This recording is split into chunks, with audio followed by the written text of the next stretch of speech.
Hello, greeting to you, brothers and sisters all over the globe.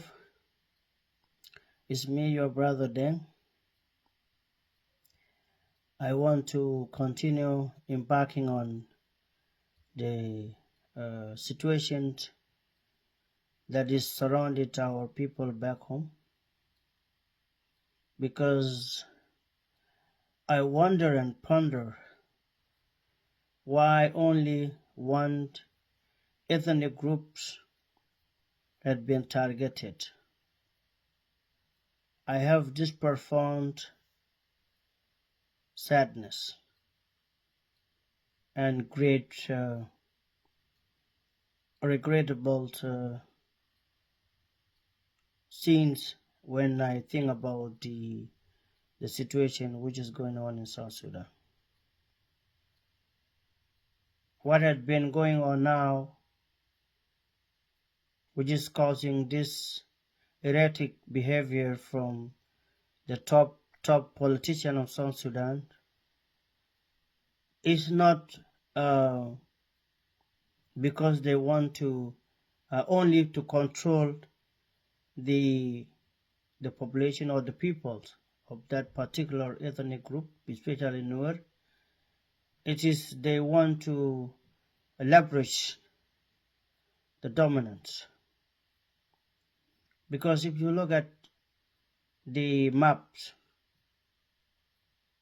of South Sudan, tell me, which part of South Sudan is greater? The greatest part of South Sudan is equatorial, because I believe it is where there are a lot of tribe. Majority of tribe, they are from equatorial. But why only Nuer being targeted? For 15 years, they never have rest. They had been confined. Their properties, their lands, their houses has been confiscated by the government. They have been chased away. They want to be completely erased in South Sudan. This is what makes me continue advocating, continue to be the voice of the voiceless in South Sudan. Even though we have a few individuals or few ethnic tribe that want to be awake in the wake of aftermath of this deadly war, they are not even affected, and it is not enough for Nuer. It's not enough for Nuer to just stop. We want you to have action. Especially I have seen and views people of our will. They have been coming forward and talk about the excessive force and the excessive uh, war that had been imposed on Nuer, and also they have been compelled, and uh, some of the young people have been recruited by force, and this make them like they become so infuriated, they become so sad. This make them like they have a furious anger against the regime. It is not enough, my brothers and sisters, from other ethnic and other tribes in South Sudan. If those of you from Will, from others tribe of Denka, if you guys want to incorporate your voice, we want you also to do action, because I can imagine the dramatic scenes back home now. People are killing women, children. They spend days and nights hiding themselves in the bush. They have been hunted by the regime like they have committed the very serious crime. This is one of the disturbing scenes that anyone can imagine.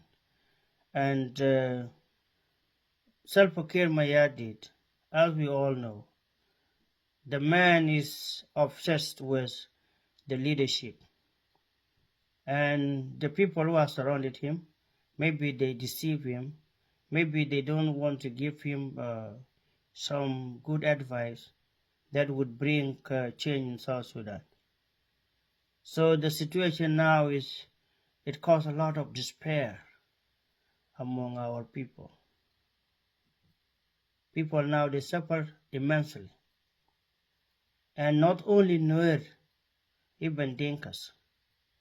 Like I heard from one guy, and it may be partially, and also it is true, that there had been some people, even from the Dinka tribe, who have been in refugees camps since 1984 until now.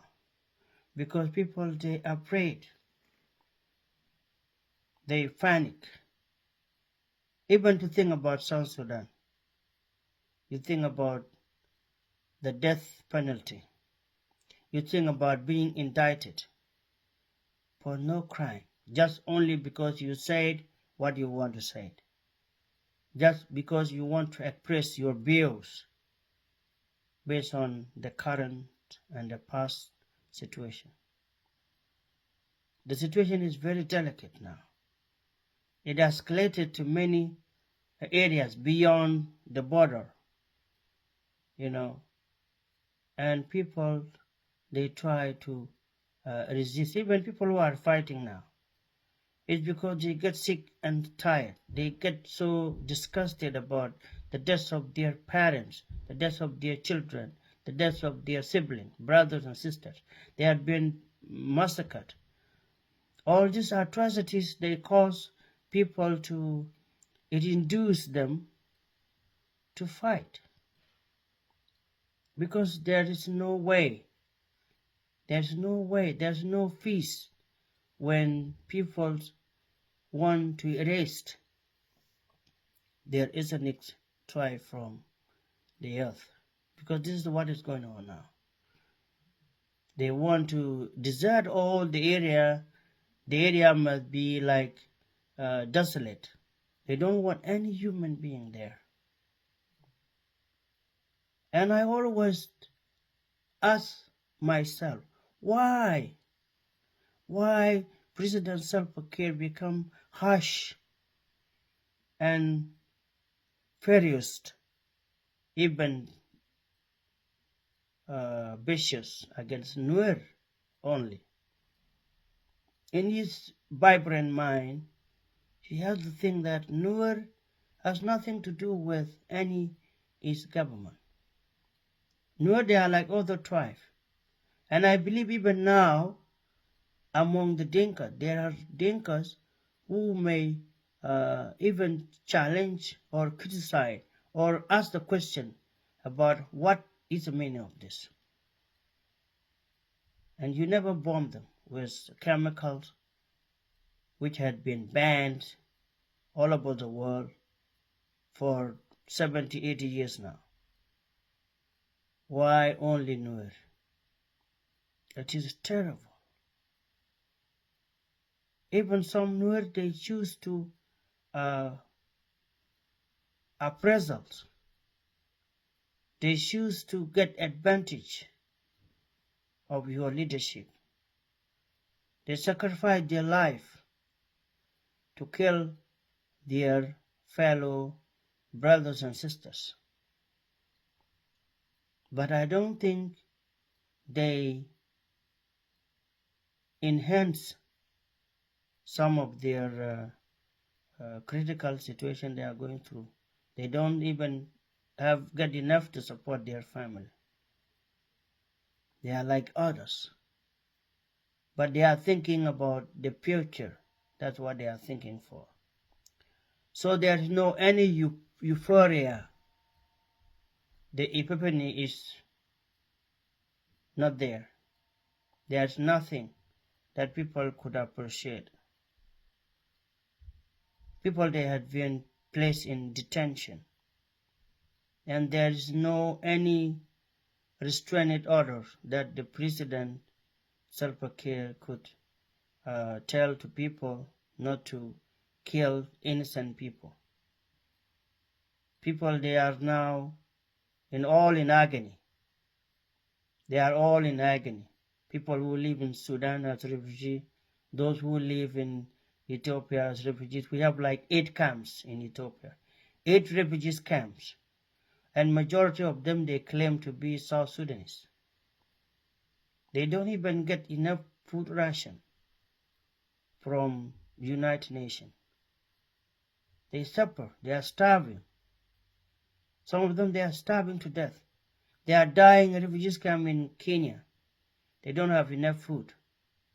People now, they are dying in your backyard, Mr. Honorable President Salva Kiir Mayardit. In your backyard, there are corpses now. Because people, they believe you can do something. If you really mean to lead them, you can't lead the dead corpses. You can lead the people, human beings. People who walk, people who talk, people who become healthy.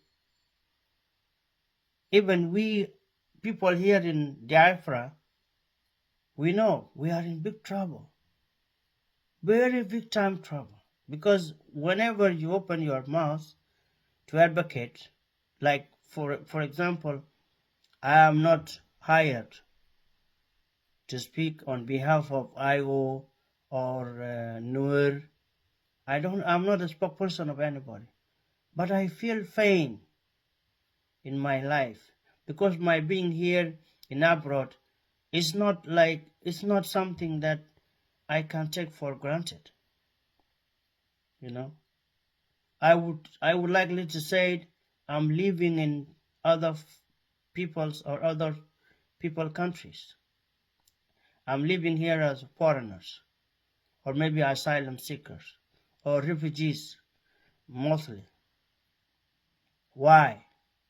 Because I don't see any life in my own or in my birthplace country. So I wish if you can restrain. If you are president, if you are president, you must be criticized. You must have a challenge. But you cannot resort on violence. You have to sit down, call the person, let them resonate, let them reason their critical point of view. They have to say it, and instead of silence them with bullet or putting people in prison like they committed a crime, a very big crime. If you are a leader, you have to accept there are things that you can swallow. They are very hard, but you have to swallow them. If you are president, you are the one who may face a lot of insurmountable challenge. People can hurt you, can hurt people around you. They can challenge them. They can attack them in different ways. But instead of using a live ammunition or killing them, you can use a different approach to ask the person why. Because some people, they are radical. They like to inflict a wound, and when the person who get hurt say, I want to retaliate, they want to retaliate more. They become serious. Mr. President, if you can have other ways to quell that fire that is burning now in low Nuer area, in Jikany area like Nasser and Longashuk, in other places, in the equatorial area, some places, if you can quell that fire, call them, give people what they want, because they don't get services, to be honest. There's no services in South Sudan. No services. People, they are really dying. We really understand, even here, people in diaspora, we really understand that people are dying. Our remaining family, they are dying because it's hard to accommodate them. We cannot accommodate 5, 6 family members with their children, with their grandchildren. It's very hard paying their school fees, their school uniforms, providing food for them. We can't. And if South Sudan has the fees now, like any other nations in Africa, we could not suffer like this. Yes, right now, as I speak to you, I have a lot of people now in Juba to whom they request and they appeal for help every time. And I have family here in diaspora. So how can I? It's very hard to split my income into 3 or 4 parts to support people back home. So in South Sudan, please, we need different strategy to bring this situation or to eliminate all this inhuman living condition. I cannot talk about the politician. It's up to you if you want to free them, whatever, because they can defend themselves. They know what to say. But what about 6-month-old baby? What about 10-years-old boy who can even able to go and fish, cannot even fish in the river, don't know how to feed themselves. They sometimes even don't know where their parents, they are orphans. Maybe their mothers and their fathers had been killed. Because this year 2026, we are in 15 years of civil war in South Sudan. 15 years seen after independence. The genocide have been committed, the atrocity have been committed back in 2013. And Mr. President, the annihilation of human life continue until today. People are dying. And I always wonder and ponder, like I ask the question, why only ethnic Nuer being targeted? If it is a matter of great land or great area, we have great Equatoria. That area is great. It's the vast majority area where it contains others like, let me say, 62 tribes. They are mostly situated in that area of Equatoria. So why Nuer? Why Nuer always? There's no peace. There's no peace. Always people, they going through dismayed. They going through sad situation.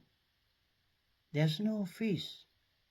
Even people who are not yet reached by this civil war, they will be rich. The civil war will come to their border.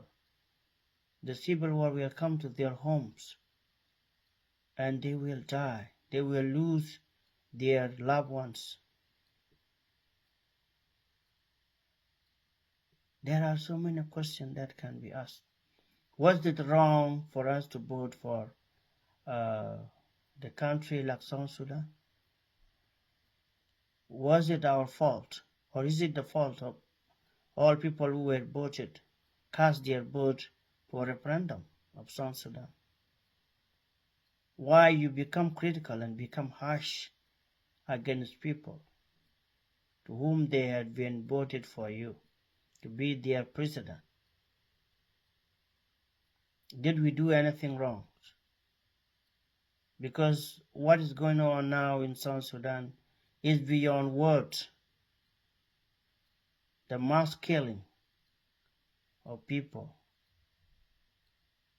the massacre of the people, and they usually paraded them and celebrate like they won the lottery. What in the world? This is a very obnoxious situation. But I believe in God. God is a meticulous God. God will do tremendous job in miraculous way, because South Sudan was given to us by God, because we abandoned our first objective or our first goal. Our first goal was to liberate South Sudan and to be named New Sudan. But after we fail, we just resort to referendum and to separate from North. Now we have our own country, but we still provoke each other. We still killing each other. South Sudan now is bleeding so profusely from corner to corner. There's no peace. The tribal war, sub-clans, they're killing each other. They are feud among themselves. Who's going to resolve this? And you are here using excessive force against only minor and small speck of ethnic group. You try fascists many times. In this country, there is something called trifascists. Trifascists mean you're not going to go through that place. It's forbidden. But how many times you try fascists? Nuer land. And all you need to do is to respect every citizen, because they are your people. They are your people, Mr. President. In your hands lie life and death. In your words may come life and death of the people. If you have peace in your heart, you have to refrain from killing your own citizen. We exhaust. Even here in diaspora, we're so exhausted. We use everything we can, trying to think that you can one day regret and say enough is enough. But right now you keep going. You have done everything. You confiscated their houses after people fled for their life during 2013 massacre. You confiscated their houses, their lands, and you calling them your people. How? How you calling them your people? And you take all their properties. You own them. You even owe them a lot of things. And now, in an ironic way, they owe you their life. You're killing them. So I believe it is our moral obligation to strongly condemn any violence that kill children, women, and elderly people, disabled people. I was shocked and I was emotionally cry yesterday when I saw a whole man through a video, certain video in that area of Nasser. He was holding by the arm.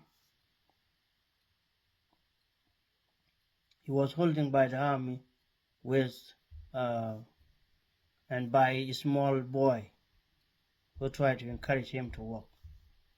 His feet did not walk. Then he suddenly sat down. He just suddenly sat down. So I know what you guys want. You want actually to leverage dominance. You want to be dominant. That's why you are causing this dehumanization to terrify Nuer so that they will scared and they will not initiate any war against Denka. That's what you want. Anyone who is trying to say something or do something must be persecuted and maybe executed. That's what you want. So please, would you please have even a little mercy against the innocent civilian? I heard about the reason why this former president of Liberia was indicted by International Tribunal Court. It was because this guy, he had a dangerous practice. Because they had a strong tribe in that area of Sierra Leone and Liberia. There were certain strong tribe. Those strong certain tribe who live in that area, they were powerful. They were fierce in fighting. They fight very bravely. So what they came up with was to destroy the generation. They came up with the idea that any male child from that certain tribe must have to have his hand cut off, his right hand cut off, and his left or whatever leg must be cut off, even during the early time of childbirth.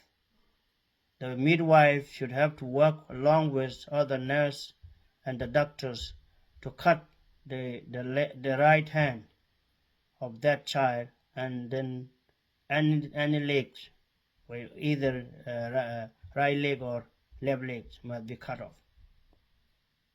Because they knew if they leave them like that, when they grow up, they will retaliate. They will fight back.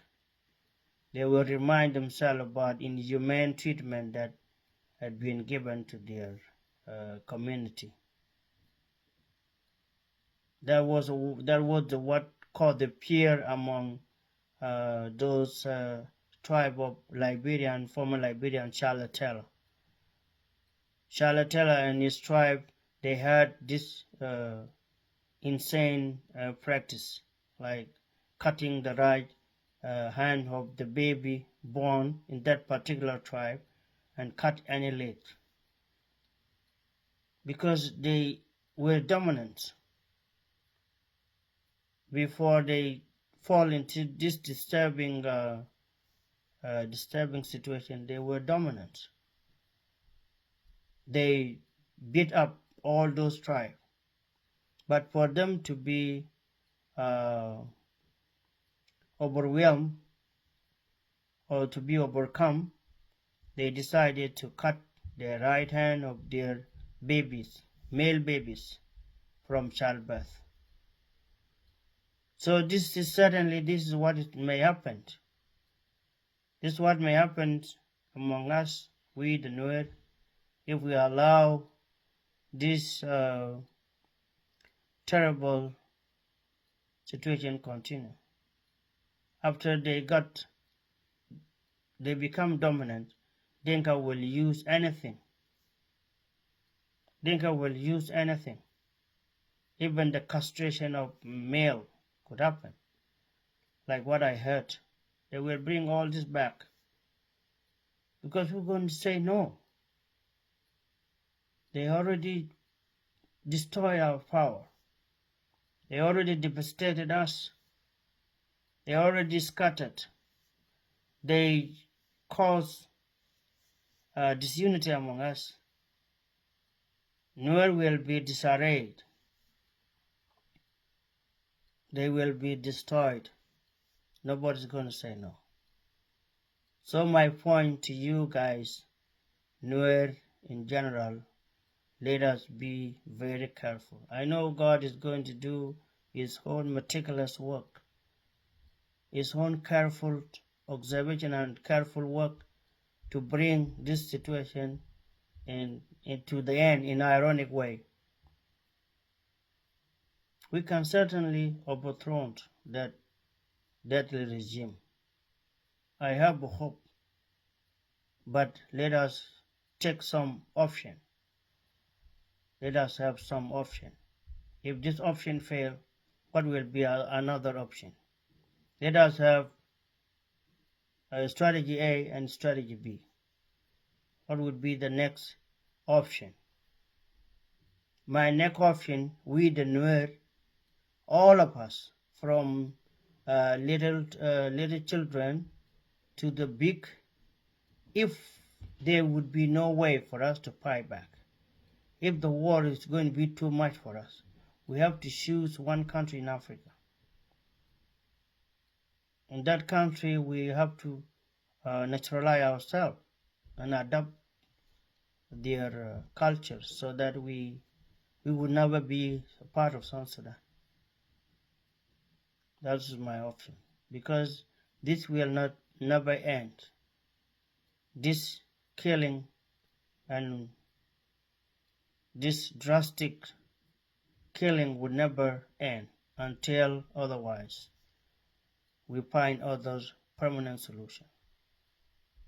I will talk more about this in the future. I will continue talking, embarking on, and also trying to advocate for anything that could help us. For us to change this erratic behavior in South Sudan, we need to work together. And we are standing in solidarity with Nuer who are dying. Thank you, Nuer. Thank you, Nuer in general. All of your places of inhabitants. We thank you very much for your sacrifice. Thank you.